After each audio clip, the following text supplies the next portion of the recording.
So the big question is this: how are real estate investors who don't have a ton of free time, don't have access to off-market deals, and didn't start life on third base, how do we grow a real estate business conservatively to support our families, finally leave the corporate rat race, and build a legacy?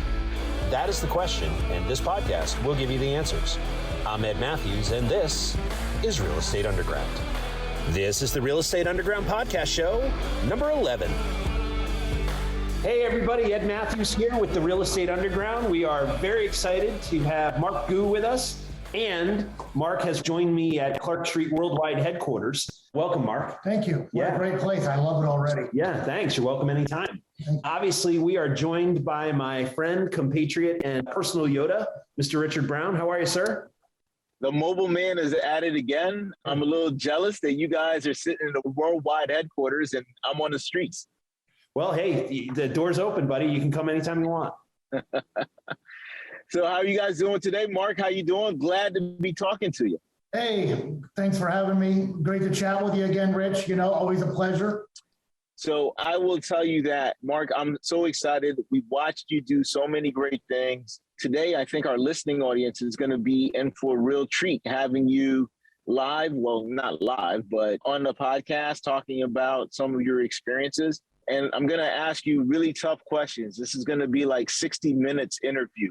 Nothing but the hard-hitting questions. That's it. The first question I have for you is tell us how you got started in this whole real estate thing.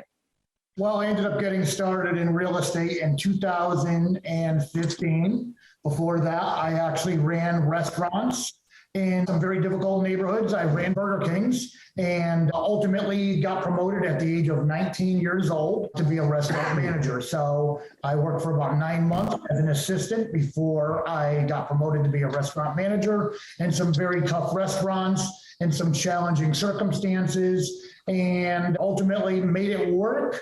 And it was a great career for me. My personality, I think, was great for the neighborhood. They didn't have anybody quite like me in quite some time.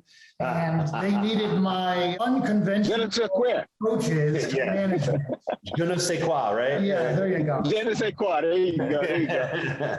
There you go. So in the world of the restaurant business, or in a lot of businesses, you've got a lot of false hope. You got the fake promises. You got the long hours, leaving at 2 or 3 in the morning, depending on which business it is. Right. And you know what? I'm not knocking it in any way. I did very well. I left in 2007. I actually left making $70,000 as a base income back in 2007. People aren't even making that right now in a lot of the restaurants. And ultimately, I worked for franchise, and then they got bought out by the corporation. When I worked for the franchise, there was a gentleman from Huntington, Connecticut that came out, and I had 11 restaurants at the time, and pretty much said, we're going to give you guys total creative control of your restaurants on a marketing level, and you guys could make up to 10% of the incremental income. So I always got my wheels turning. I'm doing the math in my head, and I'm like, wow. The little bonuses could turn into big bonuses like really quickly. And I'm always a guy that takes ownership for everything that I do. I'm always working hard, starting early, finishing late. And as one of my bosses always used to tell me, he's like, Mark, I never have to worry about you. You take total ownership of your business. I like usually either starting my day at your restaurants, or I like finishing my day at your restaurants, because I want to start in a good mood, or I want to go home in a good mood. Because at the time, he had 7 restaurants of the 11. Yeah. There might have been 2 top-notch performers that were doing great. You might have 3 or 4 middle of the road. You'll have 1 or 2 on the bottom that are your nightmare operations, maybe not very engaged store managers. Right. And so a lot of management from him to the restaurants to get them to perform. Right. I was one of those guys that they didn't have to bother me. I knew my job. They offered me the district manager's job many times over. And because I was already capped out at my salary, the district manager was only making probably 10 grand more than I was. After taxes, that's $5,000. So for $100 a week, I don't need you to go from 1 restaurant to 7 or 8. Right. Headaches. I already was working too much already. I didn't need to add 2 hours to my schedule. Right. And I didn't want to do it anymore. I got burnt out with the restaurant business. You could only dangle the carrot so many times. and make everything look good, sound good. Again, false hope, fake promises. And for me, there were no more promises because I already turned down the job that they were offering me. I was already making the highest salary in the company, which I enjoyed. And that's not bragging, that's just being proud of my achievements. When I actually did leave one time for 6 months, because I just, they hired people back that I actually terminated because they were always short on staff or management. They hired someone back and they just figured, all right, we could solve the problem by putting that person in another restaurant. I'm like, no, if I fire them, they're gone. They're gone in the whole company. They're just not going for me. So they brought someone back. I left.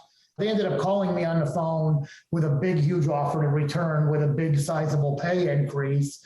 And, during that 6 months, I was actually gone. They actually had 2 more store managers in that store that could not get it to perform. And that was one that was in the New Haven area. In the 5 years they were open, they had 7 restaurant managers. And then when I got there, I was there 14 years in a row. Wow. They would not move me. Yeah. And before that, I was in a tough restaurant on Whaley Avenue, New Haven, very tough area, 5 years. And I produced a lot of great managers for the company as well. And for me, I took an interest in a lot of the people that have had some tough times in life, was always there as an inspiration to show them, look, don't believe what everybody tells you. You can make this happen. You can make some good money out there. Turn off the news. You could look around you right now in my restaurant. It was an all-black restaurant. I was the only white manager at both of the restaurants. And so people aren't really believing what you're putting down sometimes. So you got to show them. Right. So when I showed them and I said, hey, look around, all my managers are black, they're Latino, there's no other white managers, right. There's no white employees. Right. This is what it is. Yeah. You should really appreciate how things are clicking. You've seen past managers, you can see what I've done since I've gotten here. I want people to get a better life, a better living. And that's the thing, right? You get employees and you teach them how to be managers and then they grow. That elevates the business, right? The rising tide floats all boats. And then the folks that are coming in see what's possible and then they engage, right? Right. That's really interesting. So 2015, you decide to leave or to get into the real estate world. Why real estate? Well, I was tired of the false promises. Welcome to corporate America. Welcome to corporate America. I know they got to make everything sound good, right? But there's a reason why they're always hiring forever and ever and ever, right. But they're dangling the carrot. We got this great job. I know I take ownership with everything. I work hard and I'm tired of putting some big checks in other people's pockets when I'm coming early, staying late. And I decided that, you know what, you read about it on the news, you see it in all the papers, the tabloids, 9 out of 10 millionaires are coming from the real estate industry. So for me, what better world to apply my trade? I didn't know real estate yet, but I knew about hiring. I knew about firing. I knew about management. I knew about numbers, profit and loss statements, spreadsheets. And so it was a perfect fit for me. And I'm not always good listening to someone in the Oval Office at the top headquarters who's clueless, a day late and a dollar short.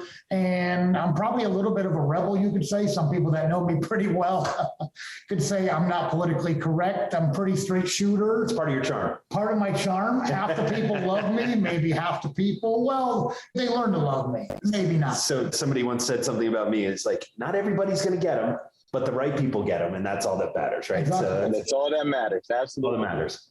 So you get into real estate in 2015, and now what asset class were you focused on? What types of projects were you taking on? Well, I initially started because, I first started with actually CT REIT in a coaching program. Okay. Which was very, very beneficial to me because before you guys actually purchased it, Joanne, Lou, Linda were around. And one thing they always said stuck out to me, and it holds so true. You could spend the money on coaching now and learn it the right way, or you could lose that money on your very first deal. Yeah. Okay. So for me, I actually showed up on the 4th week at the training class because I didn't have all my money right just yet. Yep. But then when I had my money right, I showed up on the 4th class and they introduced me. Everybody says hello. I meet everybody.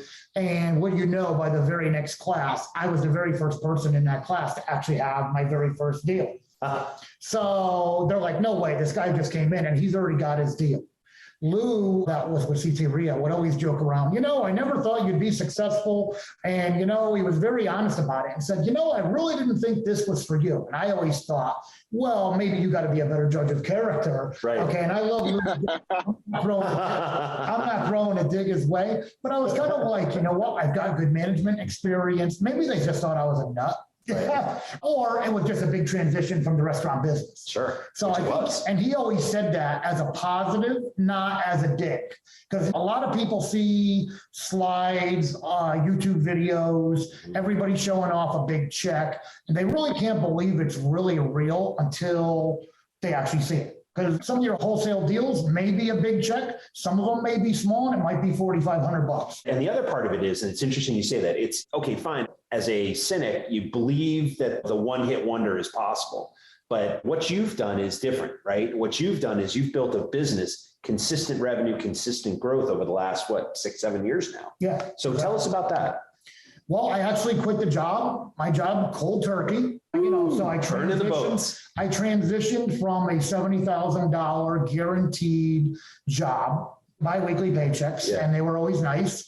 And, when I actually left the restaurant business, when they had that incentive from the franchisee about that, you can make 10% of your incremental sales. Yep. The first year I ended up making $13,600 for a bonus. So add that on top of what I was already making. And why would you leave that type of salary? But the hours were long and hard, and you're tired, and it's 12-hour days. And you're earning that money every penny. And I'm earning every penny. Right. So then I was the only one in the company that made that bonus. So ironically, wouldn't you know, they actually cut the bonus for the next year, even though I was the only guy that made it. They're not paying them a lot of bonus money. Right. So now the maximum payout was like $10,200. They capped it off. Yeah. And I maxed it out again. So not only did I match my sales on the first year, which would be difficult, but I matched it and then I exceeded it by another $130,000 additionally. And I got a $10,200 check from that. But then they ended up capping it off at $900 for a quarter.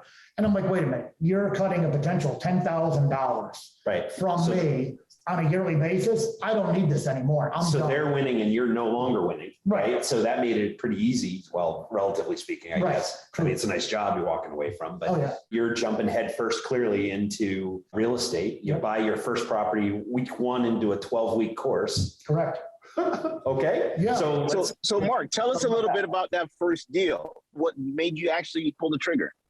Well, you know what? It really wasn't that appealing, to be quite honest with you, but I saw potential and I saw money that could be made. And when I initially did the comps on the property, it was 158.4. I remember it very well. And they listed it on Craigslist. It was actually a HUD property. And they had listed it for $79,999. So call it $80,000. So I call up and a gentleman answers the phone, and he's actually teaching his daughter how to do real estate. He's actually a real estate broker at the same time. Very knowledgeable guy, the numbers, mortgage broker as well, was doing some flips, really knew what he was talking about. And he figured, let me throw that out there. Long story short, the daughter is in college. She answered my call and she's like, I'll give you the code. It's 1234, ironically. I went in there, I looked at the house. High tech. The house was vacant. High security. House was vacant for over 6 years. A lot of water damage in the basement, cracked pipes. Yeah. It needed everything. Retaining wall that was falling down that you had to fix. Yeah. Didn't have a driveway, needed a roof, asbestos tiles in the kitchen. Total gut job really on the house. Right. So I ended up looking at my rehab and said, you know what, the rehab was going to be $55,000. Yeah. And we were going to be pretty close to target, but I had an illegal sun porch on the property on the far left corner. Mm-hmm. And I decided that I was going to add above that to the house to make 2 bedrooms bigger, blow out the wall, and then move one of the other walls, which was going to end up elevating the ARV of the property, forced ARV as they call it. Right. And so I'm creating a driveway by fixing the retaining wall. And I made it a smaller retaining wall, which now allowed for a driveway, a brand new roof, brand new siding, brand new kitchen cabinets, knocked down a wall on the inside, opened it up to the dining area, and just turned it out to be a great house. So a couple colleagues that love doing numbers as well. One coach said to me, I don't think that's going to really sell for what you think it's going to. Just be careful with your numbers. And they said, just play it really tight. You know, you're going to make some money, but maybe not what you think. So I said, well, you know what? They thought it was going to sell in the low 140s. I said, I really respect you, but I respectfully disagree. So I'm very much a guy that sticks to his guns. And I said, I believe it's going to sell 179 to 185. So CT Rio was doing an expo that particular weekend. And someone comes up to me and they're like, oh, I hear you just listed your property. And I'm like, yes, I did. They're like, it's done. It looks great. What did you list it for? I said 224.9. And everybody was like, everybody was taking a dump right there. Like, no way. You are never going to get that. You're kidding me. 224.9. What are you doing? That's going to sit there forever. So little do you know, it was a little tough time to sell as well because it was winter and the whole nine. But I ended up getting a contract on it for 214.9. So I exceeded my expectations. I ended up making 41,512. So 41,000 on my first deal, which was a flip. Didn't do any wholesaling. Very much managed it myself, but I did have some help as well from the coaches. Yep. And that was a great winner for me. So I just kept it going from there. And everybody was like, no way, that's crazy. Yeah. So Rich, did you make 40 grand on your first flip? I did not make 40 grand on my first flip. Let me just tell you, I made $200 on my first flip. I made about after 9 months. Yeah. Well, you guys know as well as we do, we're in the real estate business and we're risk takers. And we look at it, we think it's going to end up being this, and it end up becoming that. And that could be a good thing, sometimes a bad thing. Yeah. But I think we all do our due diligence very much. Absolutely. And you have to. So I always do the ARV on the low side. I always do the repair of estimates on the high side. Right. Make sure you're doing your numbers properly. Right. And that's pretty much where the rubber meets the road. You're going to make some damn good money. Yeah. But well, Mark, Ed, I'm sorry, but I just have to tell you a funny story. Yeah, fire away. So I think that Mark just said he went through the CT RIA program. I was a member of CT RIA when I did my first flip, but I did not do coaching. Right. That could explain why I only made $200. Same here, right? And Mark was saying how, I think it was Linda that said, you can either pay for coaching or you can pay for it in losses in your first project. I chose the latter and decided to do a whole bunch of dumb stuff and not make anywhere near as much as I probably should have on that first property. I remember it well, 74 Reservoir Road in Newington. I drive by it every once in a while to kind of keep me focused on paying attention to numbers, like you were saying. Nice. Yeah, I remember it was 32 Florence Avenue. Just drove by it the other day because I do a lot in West Haven. Yeah. I like West Haven. I love Ansonia. Yeah. And I got a lot of areas that I do like. Typically, I stay within 30, 35 minutes from my home. Yep. So you're a go-getter, obviously. I mean, we've known each other for a while now, and I have a massive amount of respect for you and how you operate. So let me ask you, I mean, what separates the people that kind of dream about this and think and analyze to death and paralyze themselves with analysis, analysis paralysis, Totally. and the ones that actually get it done, people like you? I mean, what separates you from those dreamers? I just think you got to have that burning desire in your belly to succeed. And if you're me and you're leaving a job guaranteed $70,000 and you're turning down promotions, you may not make $70,000 your first year in the real estate business. So for me, failure was not an option. Everybody says that, but it could never be true. Turns out you have to eat. You need a place to live, right? Yes, true. Right. Exactly. So for me, I had no room to fail. I had to succeed. And, when you're first learning, obviously it's the little train that could. You're not banging them out as fast as you want. Right. You're taking on some aggressive, ugly projects. You're scratching your head saying, why did I get into this? I don't really do that. I know what I get myself into. Yeah. I pick some of the uglier properties that you can imagine. And that's why I actually get a lot of deals, because a lot of people don't want to put in the work. Right. And I think just even the learning aspect is putting in the work as well. So I pick the ugly properties and I'm putting in the work and making sure those numbers are right where they need to be. Yeah. Okay. And a little room for trial and error as well. And as well as the knowledge. When I first started out, I started with CT RIA and got some great knowledge from Linda, Joanne, Lou. When you guys picked them up and took over the torch, the mantle, you guys carried on that same tradition. People don't like change.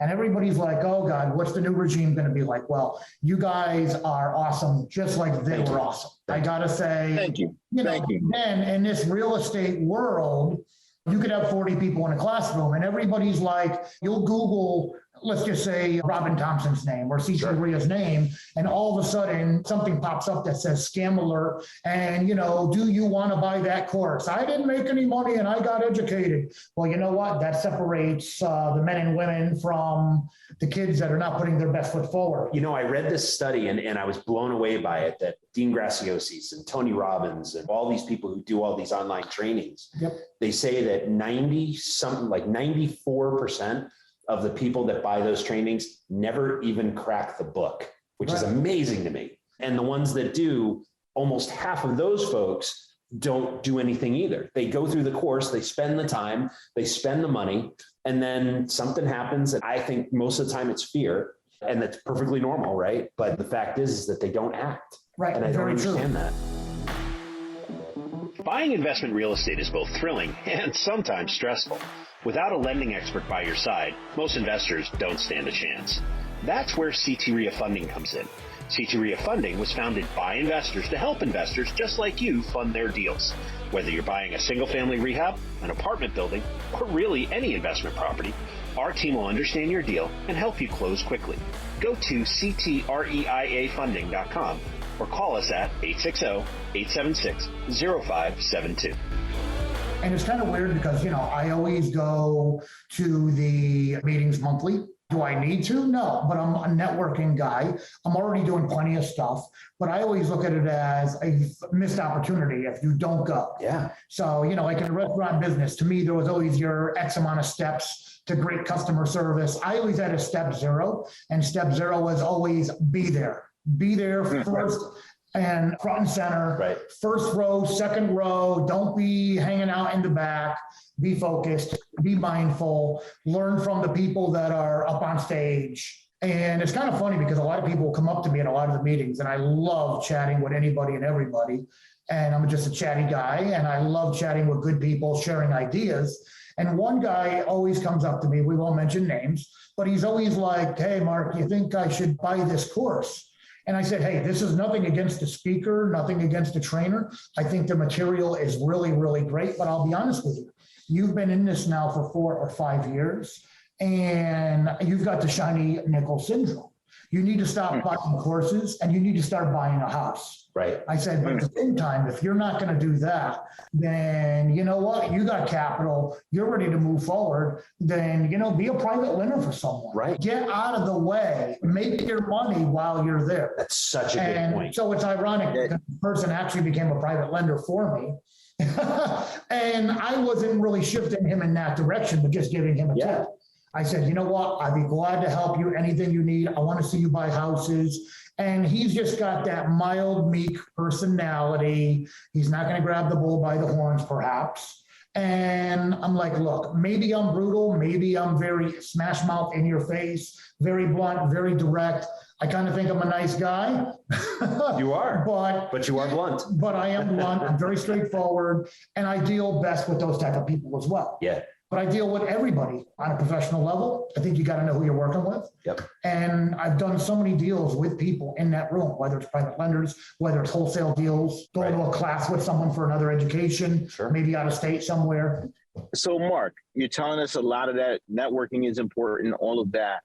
Are you concerned at all? Like, how are you getting leads in today's market? Because one of the things people come to me all the time and say is, there are no deals out there. I can't find any deals.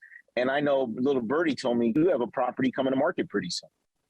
Actually, it just, it's funny that you say that. It just hit the market yesterday. Ansonia, Connecticut, 93 High Street. Love the house. And I am always getting deals, okay? There's deals out there, and not only that, but deals are made.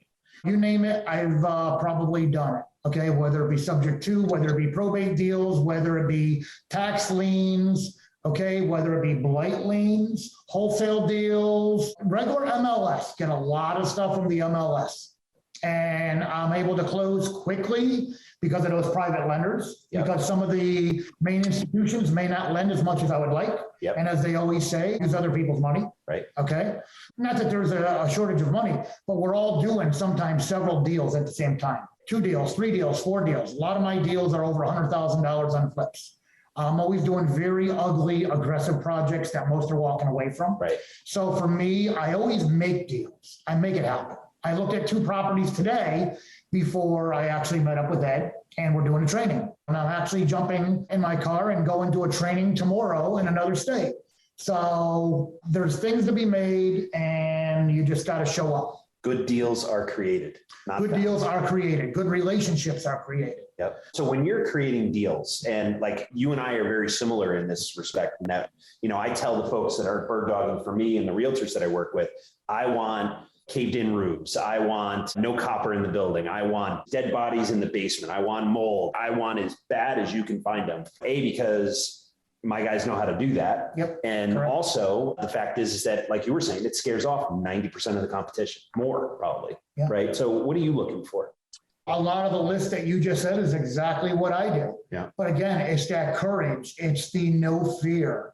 Okay. Getting out there and doing it. When I started my career in the restaurant business, not only did I do the restaurant business, okay, but as I was working 70 hours a week, I became a professional wrestler.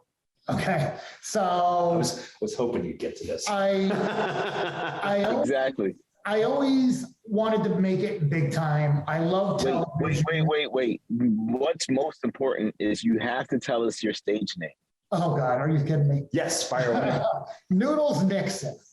So back in my day when I was a professional wrestler, 1996 to 2001, I ended up stopping because someone ended up hitting me in the rear end of my car. The attorney said, hey, you got to sit it out for a year. I know your neck is stiff. I know your body's sore. We got to let you heal up, but we can't be seeing drop kicks off the top rope, across the ring. We can't see elbow drops 15 feet to the concrete floor. Okay, so maybe I must have hit my head one time too many, and that's why I wound up like this.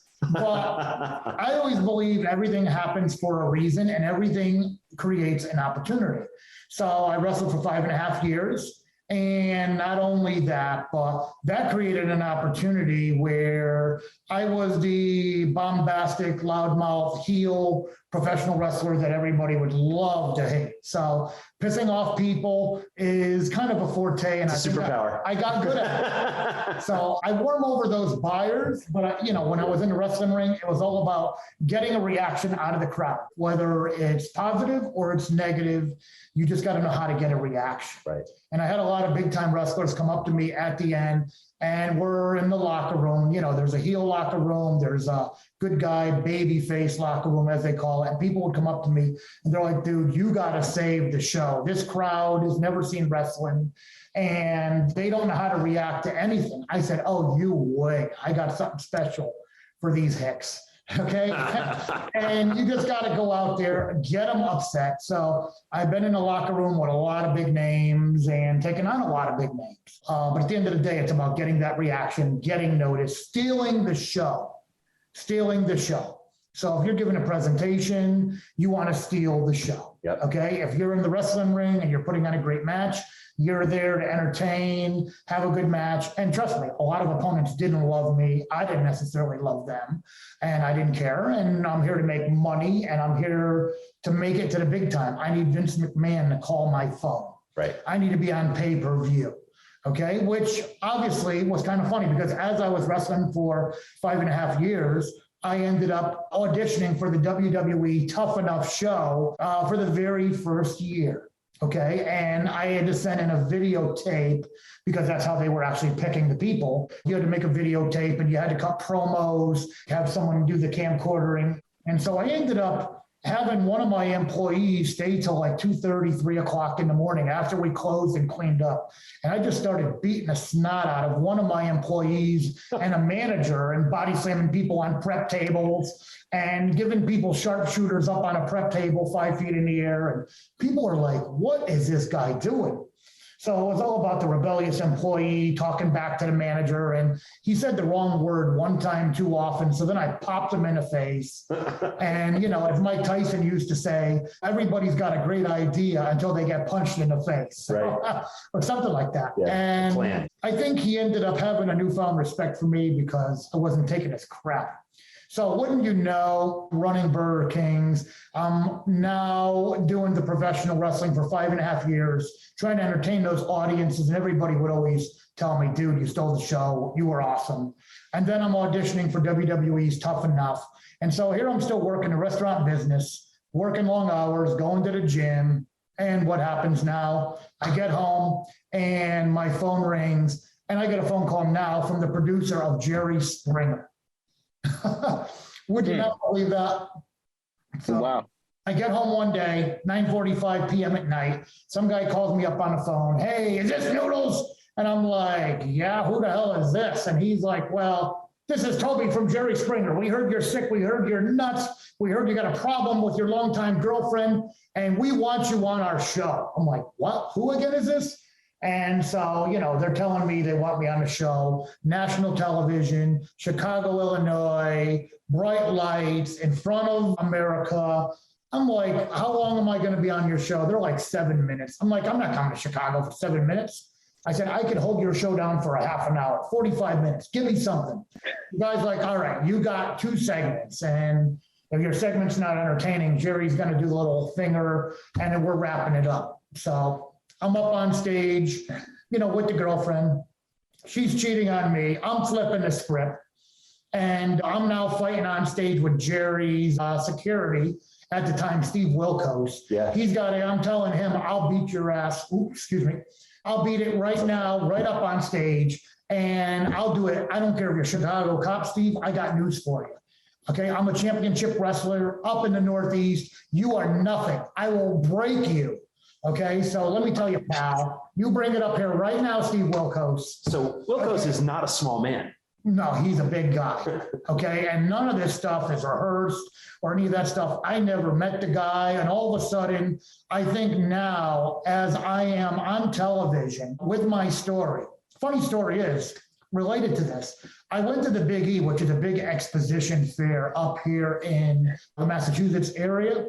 And here I am, a manager of Burger King. And, you know, you go up there and you eat good and you buy some things and a leather jacket or whatever. But over there on the corner, out of the corner of my eye, I see a bunch of boxers. And they had a humorous pair of boxers that said, home of the Whopper. And it said Burger King on the boxers. I bought it just for a gag gift, never knew what I was going to do with it. And actually, as I'm on Jerry Springer, for whatever reason, I decided to bring it with me. I ripped my clothes off on stage. I let America know that I'm a little sick, you know what. And I'm mooning the crowd, dropping my drawers for all of America. I want to be memorable, okay? Dropping my drawers, mooning the crowd.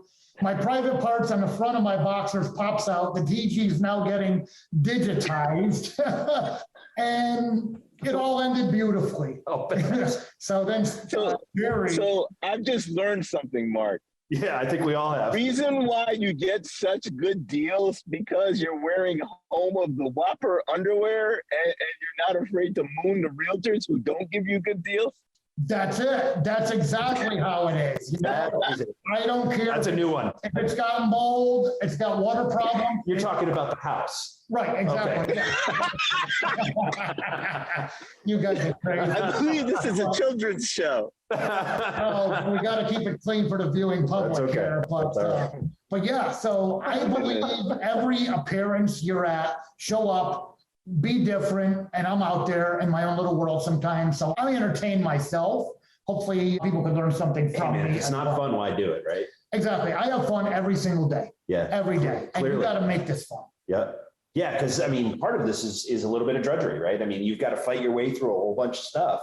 Financing, finding deals, working with contractors who aren't doing what they said they would do, working with lenders who are too slow for the deal velocity that you need. There's any number of problems you've got to persevere through, right? Might as well have fun doing it. Oh, yeah, exactly. And I just try to have fun with anything and everything. So as I always tell my attorney when I walk in the office, I'm like, you know what? Your favorite client is here today. And then he brings his staff in and he wants me to tell the Jerry Springer story. And everybody's running out of the room for fear of what might happen. Yeah. So it's funny. I have a similar move when I walk into a house that's an open house.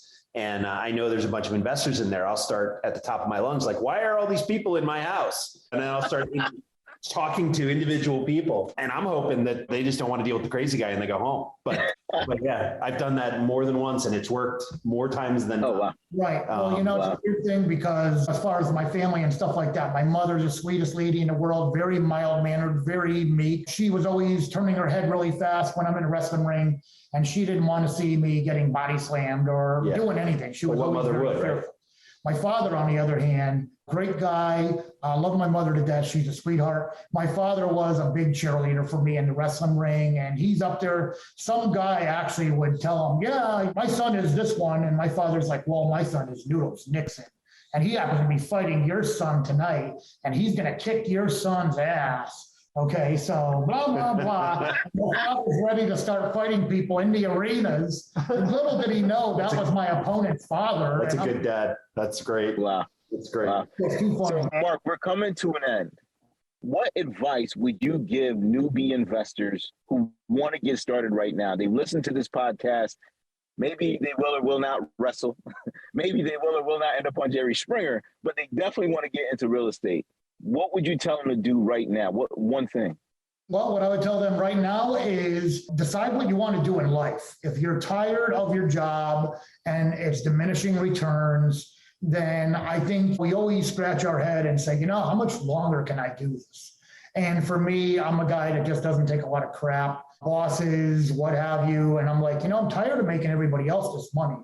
This money should be mine. I'm working countless hours. I want to create a legacy for me, for my family. And then I could show them some checks that you can make in real estate. My last deal, matter of fact, I made $175,000 on my last deal. Phenomenal. And it's because not a bad payday. That's pretty good work if you can get it. Exactly. And you're buying it at the right price. If it needs a lot of work, it needs a lot of work. The neighborhood could take a turn for the better all of a sudden. And this particular house that I did, it needed a lot of work. At the same time, they were just started construction on 6plexes right down the street, a block and a half away. Home run. COVID was driving the New York buyers to Connecticut, okay, because of the mandates and closing things down. And a lot of people were coming to Connecticut because they just couldn't deal with the shutdowns. Yeah, still are. And again, still happens now to this day. Yep. So I'm getting a lot of people coming from New York. They can't get much for their money out there, so they're coming to Connecticut. The house that I just listed yesterday, a matter of fact, 3+ bedrooms. The downstairs, you could actually make it a bedroom if you wanted. 2 points of egress, huge room. There's its own private bathroom right down there as well. So you could call it 4 bedrooms if you want, 2 full baths, 4 garages, 2 are detached, 2 attached to the house. Yep. So I always call it a contractor's dream. They will buy this house in a minute. You could have a workshop, you could have room for your storage. Yeah. You got room for everything. The house has got so much room. Yeah. So the big checks is why I wanted to get involved and being my own boss. You want to have some freedom. You want to create freedom for you, for your family. You don't have to answer that call and work for a boss. And that was always one of the things I always say, one of my bosses at Burger King, when he would be like, Mark, I'm like, look, you've got 2 kids, you've got the big mortgage payment, okay? You've got a wife, you got this big house, and my expenses were really, really low. So I always kept things real simple.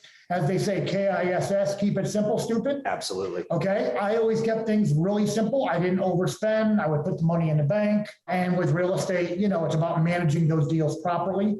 So I got my training at CT REIA, learned a lot from the great folks, the past and present. But I also considered Robin Thompson, who really taught me a lot in the business as well. Without a doubt. So I always considered CT REIA and Robin Thompson in no particular order, 1A and 1B. I learned a lot as well from great people in the marketing industry, Damon Remy at REI Black Book. Yep. Okay. Larry Harbaugh out of Florida, a great, brilliant mind with creative financing strategies. So many great people. Chuck Biter, one of Robin's mentors back in the day. There's a lot of great people that you could do things with. Alan Cowgill. There's so many great people you could learn things from. Spend a lot of money on knowledge, coaching, but you know what? It's all coming full circle. So as I tell people out there, don't suffer from the shiny nickel syndrome and buy every course. A lot of them got great content, a lot of great material, but if you're never going to buy a house, then you need to get out of your own way fast enough and start buying houses. Yes. Couldn't agree more. So Mark, we covered a lot of ground today and thank you very much for your time. I'm curious, when you're not doing real estate and you're not doing a DDT on some poor, unfortunate former employee, what do you like to do outside of real estate? Well, I'm still very much into professional wrestling. I go to a lot of shows now as a fan. Sometimes I'll jump the guardrail, but maybe not. Big time into MMA, mixed martial arts, UFC, pay-per-views, watch every show. I love to travel if I could have time, and I got to make more time because I'm not doing enough time of doing traveling. Going to some trainings, if you will. I enjoy business trips as well. Going to a business trip starting tomorrow. I spoke about that, but again, more knowledge. Another feather in your cap, as they say. Learn what you could learn when you could learn. You know, some of the mentors out there and the trainers aren't necessarily 40 and 50, and some of them get a little older and they've been training and teaching for 30 years. And you got to say to yourself, I need to go see this person before they retire, before their time is up. Right. I want to end up being a mentor. I want to have my own course. I want to be coaching people. I meet a lot of people now. A lot of people want to pick my brain. I'm always honored when that happens because I'm not necessarily even where I want to be right now. And you always got to say, am I really where I want to be? I'm doing well. I'm doing very well. Sure. But you always want to do better. You could always do more. Well, and that's the thing. I've always read, and I think it's a Tony Robbins axiom, is that the next level of growth is contribution, right? Helping pay forward all the things that you've learned from your own experiences. And so that's the next level of growth for a lot of people, especially people in your situation. Yeah. Well, you know what? I have a book out already, How to Sell Houses Fast in Connecticut. That's a feather in my cap. I've also done some speaking engagements. I've spoke at Harvard University. I've spoken at West Point. And those are big feathers in my cap. Also spoke at Carnegie Hall in front of some big name celebrities. I've spoken in front of Buzz Aldrin, General Honore, that was in control of Katrina when Katrina hit Louisiana. General Honore, Russell Honore, great guy. Again, Buzz Aldrin. The most interesting man in the world is his moniker, Jonathan Goldsmith. Oh, the guy from the beer commercials? Those Eckies commercial. I've been in the same room with him, spoken in front of him. Is he actually the most interesting man in the world? He is a very interesting man. Very interesting man. What a great guy. So Mark, thank you again. This has been a tremendous experience. I'm going to go catch my breath. But in the meantime, if people want to get a hold of you, social media or elsewhere, what's the best way to do that? I've got several emails, as we all do in business, but I'll keep it simple. Mark Goux, G-O-U-X, so M-A-R-K, G-O-U-X @gmail.com. And my phone number is 203-464-3682. I love meeting people. That's me. I'll travel wherever. We can meet halfway. A lot of people I always meet, we always call each other up. Let's grab a dinner. I want to pick your brain. I want to pick your brain. And I've met a lot of people from CT REIA, grab dinner, met some great folks. I enjoy doing that because it kind of breaks up the monotony a little bit too. And it gives you a fresh, like, wow, you know what? I didn't think of that. I could do that too. And on top of that, it's also, wow, I used to do that and I got away from it for some reason. I really should get back to doing whatever that is, right? Right. And that's weird because I don't even do any marketing, quite honestly. I used to do a lot of marketing back in the day. And then it just became so busy, and I'd rather reward someone that's doing wholesaling. If the numbers work for me and the numbers work for him, or it's negotiable, let me know. But again, like I said, I've got so many different strategies to pick up properties, subject twos, you name it, wholesalers, you know, MLS, tax liens, light liens. There's so many ways you could make great money in this business. I'm going to leave that busy work maybe for someone else that wants to spend $4,000 or $5,000 a month on marketing. I'm getting it back into the marketing, but I'm not going to be going full-fledged because I'm very active, very much in the business. I do student housing also in the West Haven area. So I've got 38 great tenants as well. I got one bad tenant actually, but there's always got to be one. They're going to enjoy getting some mail very soon. You know, you got to be strict, but you got to be fair. And if you can't follow the rules and it's not a win for both of us at the same time. It's a simple value exchange, right? You provide a clean and safe place to live and they pay their bills. Correct. That's the relationship. The good thing is they do pay their bills, but they're not very responsible on other ends, and they're just. Well, Mark Goux, thank you very much. As always, a pleasure, my friend. Thank you very much. All right. Good to see you. Have a great day. This has been the Real Estate Underground Podcast, a CT REIA presentation. Don't forget to rate, subscribe, and share this podcast with your friends. If there's a specific topic you want us to cover, post it in the comments. For more information on the Real Estate Underground podcast or CT RIA, go to realestateundergroundpodcast.com or ctria.com. Until next time, happy investing.